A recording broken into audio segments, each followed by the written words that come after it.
Bom dia a todos. Hoje eu vou fazer um react em cima de um curto vídeo do Thomas Juliano. Vamos lá. Esse cara é o maior risco à democracia, diz Datena sobre Marçal após briga. Primeiro lugar que, para dizer essa frase, o Datena deve ter levado aí uns 9 minutos. Eu até gostaria de imitá-lo, mas para conseguir tal êxito eu precisaria de um derrame. Datena, deixa eu explicar uma coisa. O Brasil nunca foi uma democracia. A democracia no Brasil, antes do Lula, já está condenada. O Brasil precisa, infelizmente, ser refeito. E aí a gente precisa, de fato, estudar, compreender a nossa história, porque só é possível debater voto no país, política no país, se você, exemplo, começa a conhecer os grandes agentes que definiram, digamos assim, o âmago da nossa história republicana. Então, se você não sabe quem foi Júlio de Castilhos, Borges de Medeiros, Pinheiro Machado, Cássio Pessoa, etc., lamento, você só discute o efeito, porque Marçal, Bolsonaro, Lula são efeitos. Você não está sequer discutindo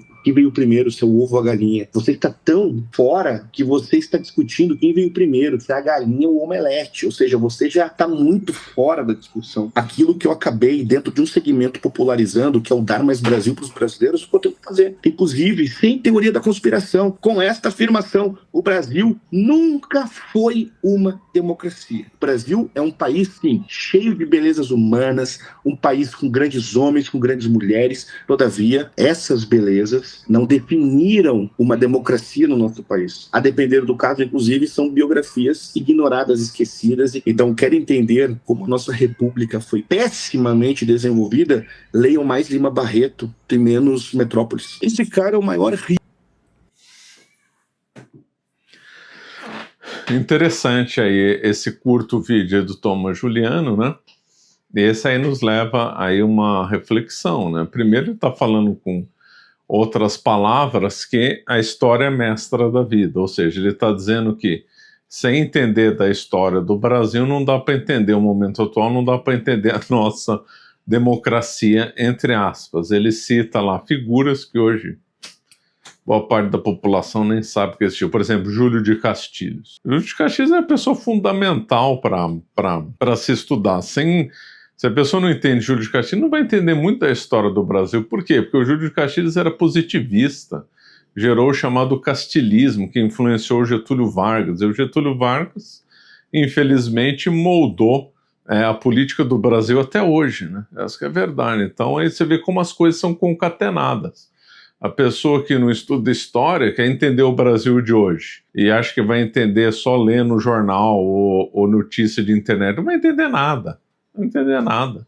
A pessoa tem que entender a história, tem que entender o que aconteceu lá atrás. E o Júlio de Castilhos, estou dando um exemplo que o Thomas Juliano citou, ele foi um dos responsáveis pelo getulismo, ou varguismo, como alguns dizem, né? Então você tem que puxar o fio até lá atrás, né? E aí ele diz que o Brasil nunca foi uma democracia, dependendo da definição, nunca foi mesmo. Os problemas do Brasil, começaram realmente com o golpe da República. Lá foi um golpe, né, uma quartelada. Então, o Brasil ia bem na monarquia, segundo a época, né? Sempre vai ter um engraçadinho que vai falar, mas a monarquia feudal era melhor, você está elogiando lá uma monarquia parlamentarista, estou dizendo de acordo com a época, né? Sempre a gente tem que ficar comparando a época. O século XIX já não tinha mais São Luís, já não tinha mais São Fernando, entendeu? Estou comparando com a época, né? Não estou falando que aquela é a melhor época da história, o apogeu da civilização, mas proporcionalmente à época, o segundo reinado do Brasil estava melhor do que muitos países aí, né? E foi um regime que acabou se adaptando à conjuntura do momento no Brasil, muito melhor do que a República. Então, lógico que ele preferia estar morando num Brasil monárquico, no estilo do segundo reinado, do que o Brasil de hoje, nessa falsa república aqui, né? Aí ele pega, então, dois ganchos aqui, o Thomas Juliano. Não vou rever o vídeo para pegar os mínimos detalhes, só pegar duas ideias gerais. Uma é, se a pessoa não conhece a história, não dá para saber o presente verdadeiro. As pessoas aí, hoje, nos debates, são tão superficiais, só querem combater efeito, detalhezinhos, é que as pessoas não vão na causa do problema. Verdade, a causa do problema só conhece sabendo história. Segundo ponto, o Brasil não é uma democracia. É verdade, você está certo. Porque depois do golpe da República, nós tivemos a República do Café com Leite, né? Não, teve a República da Espada, né? Mas depois República do Café com Leite, né? Velha República, que melhor do que agora, né? Mas lá eram os votos, era tudo havia muita roubalheira lá nos votos, né? Hoje não, hoje é tudo perfeito. Havia muita roubalheira lá nos votos, era uma oligarquia que mandava e tal, então de democracia que ela não tinha nada. Depois nós viemos com o Getúlio Vargas, 15 anos de poder numa primeira fase, ele ainda volta depois. Aí nós tivemos a chamada República Populista, o interregno. Todo aquele interregno lá, com exceção do Jânio Quadros, vivia à sombra do Getúlio Vargas, conchava para lá e para cá, né? A população só era espectadora do que estava acontecendo e só tinha ali só votando, mas as coisas já eram preparadas antes. Daqui a pouco eu chego nesse ponto. Aí depois tivemos 21 anos de ditadura militar, péssimo momento do Brasil também. Aí tem a redemocratização também, triste, um governo pior que o outro, né? E que realmente não dá para falar que aqui o Brasil é uma democracia com Estado de Direito, com ampla liberdade de expressão, com amplas liberdades e tal. Isso aí não dá para falar. Agora, visto por outro ângulo, né? Por que realmente nós não vivemos numa democracia? Se a gente for ver na definição, né, democracia seria, na Grécia Antiga, governo do povo, né? Então, lá em Atenas, primeiro que não era todo mundo que votava lá em Atenas, também é uma ilusão achar que isso era só quem tinha mais de 21 anos, filho de mãe e pai ateniense, falando de Atenas, melhor dizendo. Então, a democracia nasceu em Atenas, a pessoa para votar tinha que ter mais de 21 anos, filho de pai e mãe atenienses, não podia ser escravo, não podia ser meteco, ou seja, não podia ser estrangeiro e não era mulher que votava, só homens, né? Eles exerciam a chamada democracia direta, que você exerce, então, a sua cidadania prescindindo de intermediário, ou seja, você vai exercer diretamente sem ter representação. Só tem 2 lugares no mundo hoje que isso existe, que é na Suíça, em 2 cantões só, que uma vez por ano se reúne lá a população e a votação com a mão erguida. Interessante, é o único lugar do mundo que ainda preserva a democracia direta, né? Então, se apresentam na praça pública, levantam a mão e ali escolhem juízes, escolhem representantes, etc., o governador do cantão, né, levantando a mão. Então, o único caso que ainda se tem é de democracia direta. Se a gente achar que a democracia ateniense, a direta, é verdadeira democracia, nenhum país do mundo é democrático. Aí não, tudo bem, não dá, porque a população cresceu, não tem como ter na Ágora as pessoas levantando a mão, etc. Então, aí se criou, então, um modelo de representação, na qual, então, deputados representam, então, o voto popular, e aí você também tem isso no ambiente legislativo e também se vota no executivo. Mas o sistema, não só no Brasil, mas boa parte do mundo também é muito falho. E que, pegando aqui o exemplo do Brasil, a gente não escolhe os candidatos já são previamente escolhidos pelos partidos. Então, se os candidatos já são previamente escolhidos pelo partido, já teve alguém ou um grupo de pessoas que já previamente escolheu os candidatos. Então, o povo só vai escolher entre o péssimo e o menos ruim. Essa que é a escolha. A gente não escolhe os candidatos. Nos Estados Unidos é melhor um pouco porque tem as prévias, as primárias, então a população vota nos candidatos, escolhendo os candidatos, né, que vão concorrer ainda. Aqui no Brasil não, os candidatos já são apresentados goela abaixo da população pela máquina partidária. Então, na realidade, o Brasil vive uma espécie de oligarquia partidária. Aqui não existe o governo do povo, na acepção grega, né?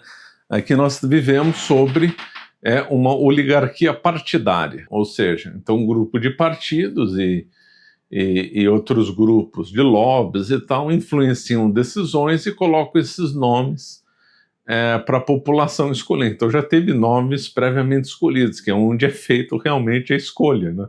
Então nós não temos assim tanto direito quando se pensa, a gente escolhe coisas que já foram escolhidas antes, né? Então o sistema é absolutamente falho, né? Fora que, modernamente, se associa muito democracia ao chamado Estado de Direito. Ou seja, então não bastaria votações, exercício de cidadania pelo voto, etc., mas sim se deveria ter um corpo jurídico que seria respeitado, ou melhor, um conjunto de leis, né, que seria então respeitado. Olha o que nós estamos vendo aqui no Brasil, é um ativismo judiciário na qual as leis estão cada vez mais sendo desrespeitadas, né? Então aí já é outro problema, né? Então, na acepção mesmo de democracia, se a gente for ver na origem, o Brasil não é democrático e boa parte dos mundos também não é. É sempre um jogo de trapaças, um jogo de escolhas previamente feitas e na qual a população só tem uma margem de escolha muito limitada, né? Fora que depois, quando se elege para deputados, governador, presidente, depois entre eles não cumprem o que prometeram. Ora, deveria ter uma vinculação entre o representante e o mandato. Por exemplo, quando se escolhe então um advogado ou um despachante, ele está vinculado àquele contrato, né? Ele está vinculado ao mandato, ele está vinculado a uma disposições. Olha, você tem que fazer isso e isso por mim, não inclui tudo. Ora, hoje nós temos aí os deputados e presidente, eles podem decidir sobre tudo, sobre exatamente tudo, sobre desde aborto até preço de passagem de ônibus, né? Isso é um absurdo. O mandatário, então, o deputado, ele não está adstrito a uma promessa inicial, ele não está adstrito a um contrato implícito no que ele se comprometeu a fazer. Se ele chegar lá e mudar de ideia, olha, eu era contra o aborto, agora eu virei favorável. Eu era contra aumentar imposto e agora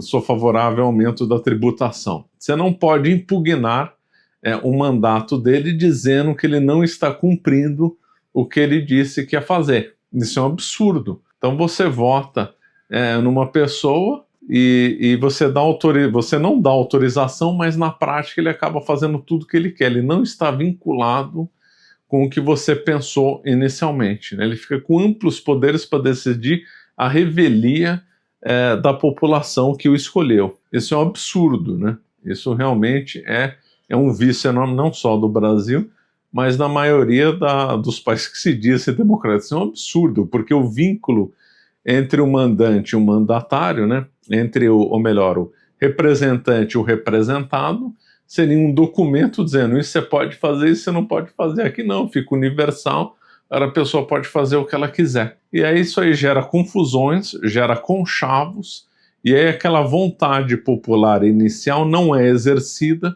porque os deputados, governadores, prefeitos, vereadores, qualquer coisa que seja, eles não estão adstritos à vontade inicial popular. Eles fazem o que eles querem. Então você não tem democracia coisa nenhuma. Democracia é o governo do povo. Se o povo não tem a sua vontade exercida pelos governadores e pelos líderes políticos do Brasil, então você não tem democracia. Então, o problema aqui do Brasil e de boa parte do mundo são dois: escolha prévia de candidatos e não vinculação à promessa, né? O que é um absurdo, né? A gente dá como se desse um cheque em branco para uma pessoa. Cheque é uma coisa que saiu fora da moda, né? Eu ainda sou do tempo do cheque. Como se desse um cheque em branco numa pessoa. Você não daria um cheque em branco, você assina um cheque e dá um cheque em branco a uma pessoa, né? Ninguém faz isso, é coisa de doido. E o que nós fazemos na eleição é exatamente isso: nós damos um cheque em branco para uma pessoa que às vezes a gente nunca viu na vida, que vai chegar lá no Congresso Nacional e fazer o que quiser e não está nem aí com o povo ou com aquela promessa anterior que ele fez, né? Então essa é uma regra que nós vemos em boa parte do mundo. Que eu saiba, só a Suíça, em 2 cantões, nós podemos dizer que é democrática na acepção grega. Então, se ela não é democrática, ela é uma oligarquia. Nós vivemos numa oligarquia partidária, né? Essa que é a verdade. Então, eu dou razão aí para o Tomás Juliano. Esses 2 pontos aí são bem interessantes, né? Bom, convido a todos para a minha aula sobre as 3 revoluções no dia 1º de outubro, no qual nós vamos inaugurar, né, a Escola Caravelas, que é a sucessora da Escola da Verdade Histórica. Vamos ficando por aqui. Obrigado.